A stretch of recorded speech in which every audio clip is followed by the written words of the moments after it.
Semana Santa, segunda-feira, 41. As negações de Pedro.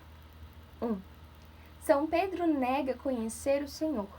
As nossas negações. 2. O olhar de Jesus e a contrição de Pedro. 3. O verdadeiro arrependimento.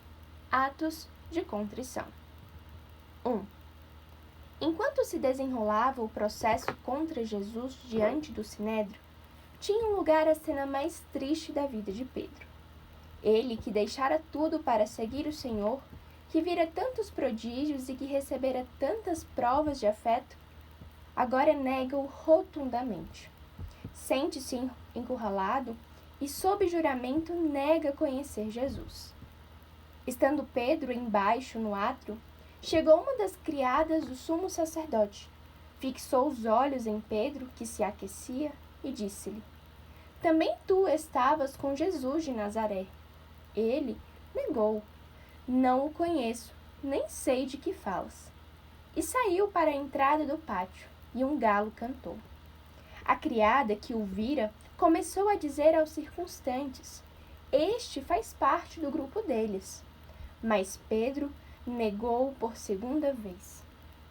Pouco depois, os que ali estavam diziam a Pedro: Certamente tu és um deles, pois também és galileu. Então ele começou a praguejar e a jurar: Não conheço esse homem de quem falais.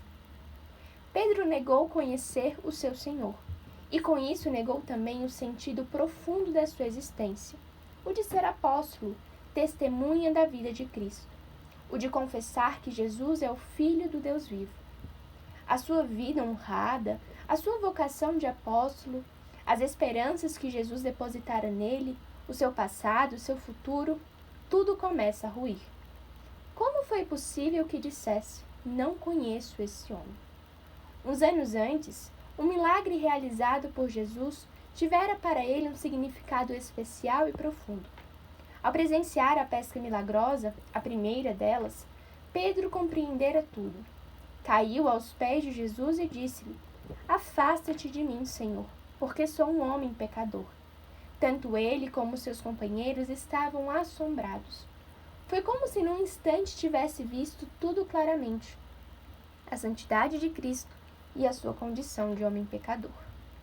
O preto percebe-se em contraste com o branco, a escuridão em contraste com a luz e o pecado em contraste com a santidade.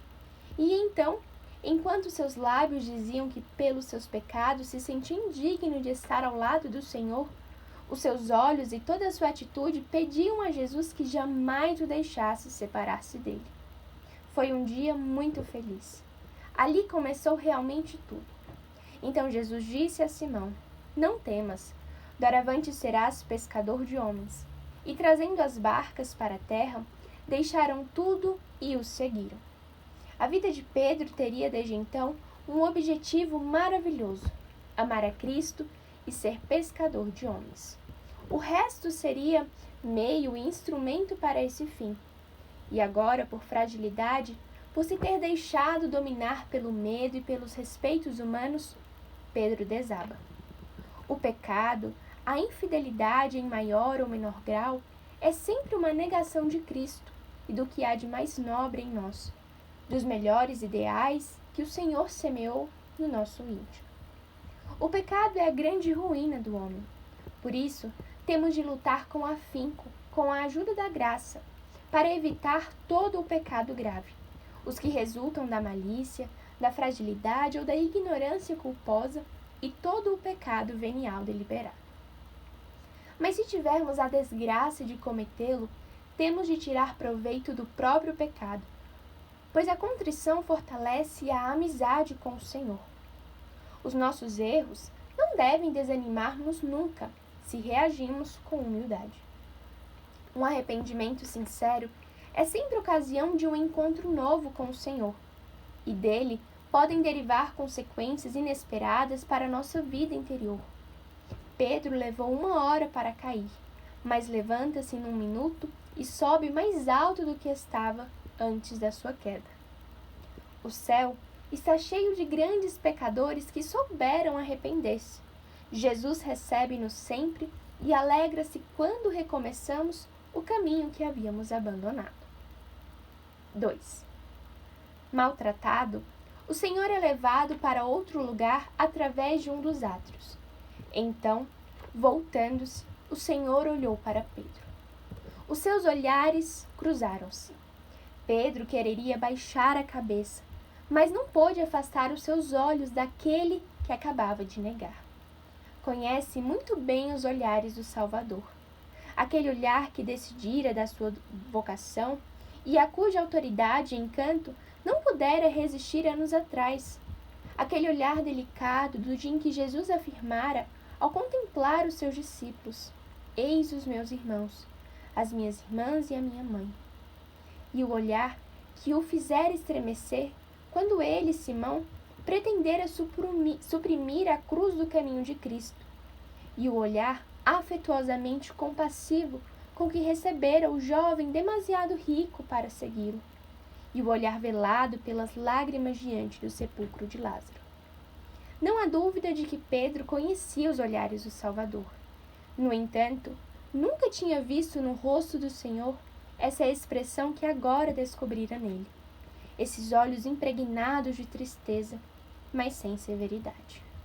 Olhar de censura, sem dúvida, mas que ao mesmo tempo suplicava e parecia repetir: Simão, eu orei por ti.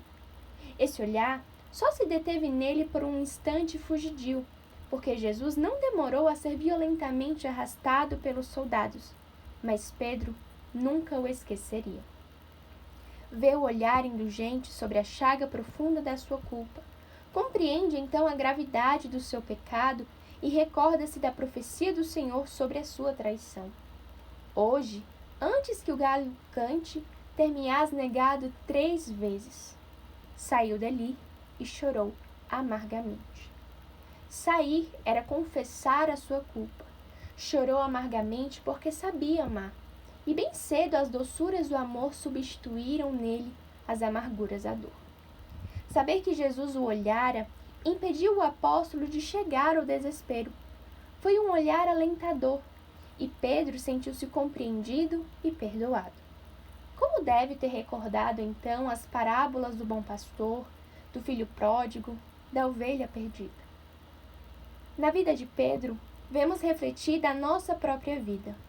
Dor de amor, porque ele é bom, porque é teu amigo, que deu a sua vida por ti, porque tudo o que tens de bom é dele, porque o tens ofendido tanto, porque te tem perdoado. Ele a ti. Chora, meu filho, chora de dor, de amor. A contrição dá à alma uma particular fortaleza, devolve-lhe a esperança, faz com que o cristão se esqueça de si mesmo e se aproxime novamente de Deus, num ato de amor mais profundo. A contrição enriquece a qualidade da vida interior e atrai sempre a misericórdia divina. Os meus olhares deixam-se atrair pelo humilde, pelo coração contrito que teme a minha palavra. Cristo não terá inconveniente em edificar a sua igreja sobre um homem que podia cair e que caiu. Deus conta também com os instrumentos débeis para realizar, se se arrependem, as suas grandes obras, a salvação dos homens. 3. Além de nos dar uma grande fortaleza, a verdadeira contrição prepara-nos para ser eficazes entre os outros. O Mestre passa, uma vez e outra vez, muito perto de nós. Olha-nos, e se o olhas, se o escutas, se não o repeles, ele te ensinará o modo de dar sentido sobrenatural a todas as tuas ações. E então, tu também semearás, onde quer que te encontres, consolo e paz e alegria. O olhar do Senhor recaiu também sobre Judas, e incitou-o a mudar quando, no momento da sua traição, ouviu o mestre chamá-lo amigo. Amigo, com que propósito vieste? Não se arrependeu naquele momento, mas mais tarde. Vendo-o sentenciado, tomou-se de remorsos e foi devolver as 30 moedas de prata. Mas que diferença entre Pedro e Judas? Os dois foram infiéis ao Senhor, embora de modo diferente. Os dois se arrependeram. Mas enquanto Pedro viria a ser a rocha sobre a qual se levantaria a Igreja de Cristo até o fim dos tempos, Judas foi e enforcou-se. O mero arrependimento humano não basta. Produz angústia, amargura e desespero. Junto de Cristo, o arrependimento transforma-se numa dor gozosa, porque se recupera a amizade perdida. Num instante, pela dor em face das suas negações, Pedro uniu-se ao Senhor muito mais fortemente do que jamais o estivera. As suas negações foram um ponto de partida de uma fidelidade que o levaria até o testemunho supremo do martírio. Judas, pelo contrário, ficou só. Que nos importa? Isso é lá contigo, dizem-lhe os príncipes os sacerdotes.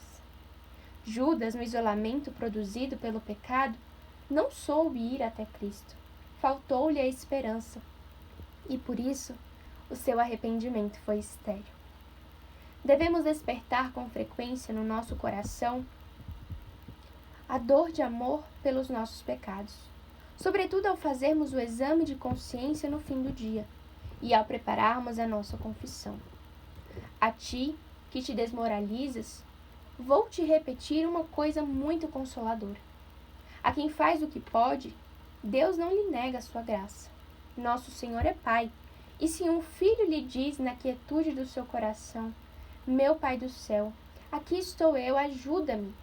Se recorre à Mãe de Deus, que é a Mãe Nossa, vai para a frente. E a sua dor, levada a Cristo, transforma-se numa dor gozosa, sobre a qual o Senhor edifica.